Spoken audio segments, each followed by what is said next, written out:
perkenalkan, nama saya Eka Elmianti. Tujuan saya membuat video ini untuk memenuhi tugas kuliah saya, yaitu studi kawasan Timur Tengah. Di sini saya akan menjelaskan secara singkat bagaimana hubungan diplomatik antara Mesir dengan Palestina. Hubungan diplomatik kedua negara ini sudah terjalin sejak lama, yaitu sejak revolusi Mesir pada tahun 1952 pada masa kepemimpinan Gamal Abdul Nasser. Nah, Mesir ini merupakan negara pertama yang mengakui secara resmi kemerdekaan Palestina. Mesir selalu mendukung perjuangan Palestina untuk mendapatkan kemerdekaannya. Seperti yang kita tahu, Israel selalu menyerang Palestina dan bahkan sudah banyak banget korban dari serang-serang tersebut, dan korban-korban itu tidak cuma laki-laki, bahkan juga orang tua, wanita, dan anak-anak yang sudah jelas-jelas mereka termasuk orang yang lemah dan membutuhkan perlindungan. Selain itu juga banyak bangunan-bangunan di Palestina seperti fasilitas umum, masjid, sekolah hancur karena serangan-serangan dari Israel itu. Nah, menurut orang Arab Palestina, Abdul Nasser ini merupakan orang yang mampu untuk mengalahkan Israel.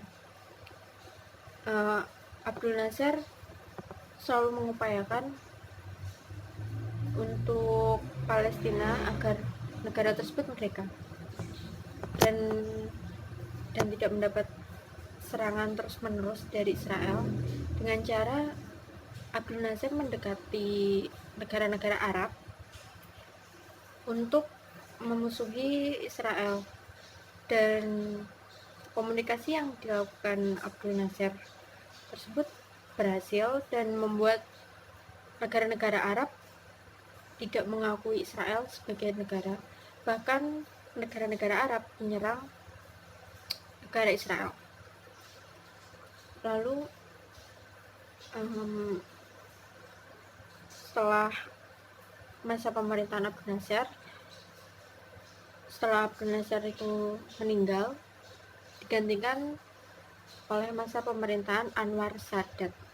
Nah, pada masa Anwar Sadat ini dibuatlah perjanjian Camp David yang membuat perubahan arah politik Mesir yang awalnya mendukung kemerdekaan Palestina itu lebih tidak terlalu memperlihatkan kalau Mesir itu tidak suka sama Israel. Jadi mereka pada masa Anwar Sadat ini, dia beranggapan bahwa peperangan itu hanya membuang-buang waktu dan membuat banyak kerugian. Jadi Anwar Sadat ini menggunakan teknik negosiasi dengan Israel agar berhenti menyerang negara Palestina. Nah, pada masa kepemimpinan Anwar Sadat ini tidak berlangsung lama dan digantikan oleh Husni Mubarak. Pada masa kepemimpinan Husni Mubarak ini, Mesir lebih pro ke arah Amerika, Israel, dan negara-negara Eropa. Nah, pada tahun 1928, ini pada masa kepemimpinan Gamal Abdul Nasser, didirikan organisasi bernama Ikhwanul Muslimin. Nah, organisasi ini benar-benar konsisten mendukung perjuangan kemerdekaan Palestina. Organisasi ini dulunya ikut pasukan militer pada masa Gamal Abdul Nasser. Tapi seperti yang sudah saya jelaskan tadi, Mesir kan sudah 3 kali ganti masa kepemimpinan, dan ketiganya memiliki perbedaan dalam politik dalam mendukung kemerdekaan Palestina itu.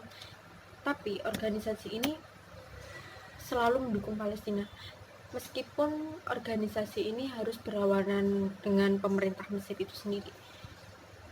Karena organisasi ini didirikan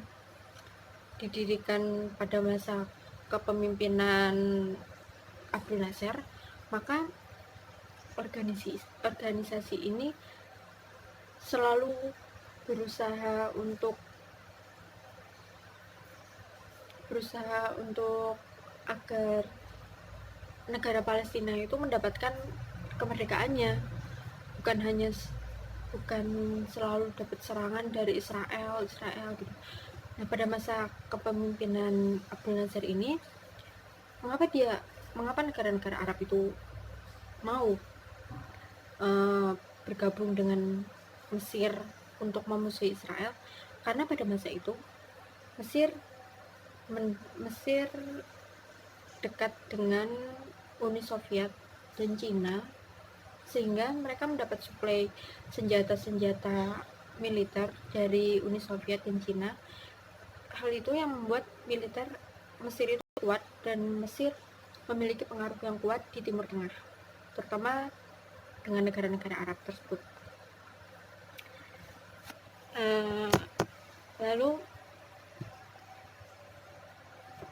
negara Mesir saat perang dengan Israel, saat memerangi Israel, beberapa kali mereka melakukan penyerangan terhadap Israel, dan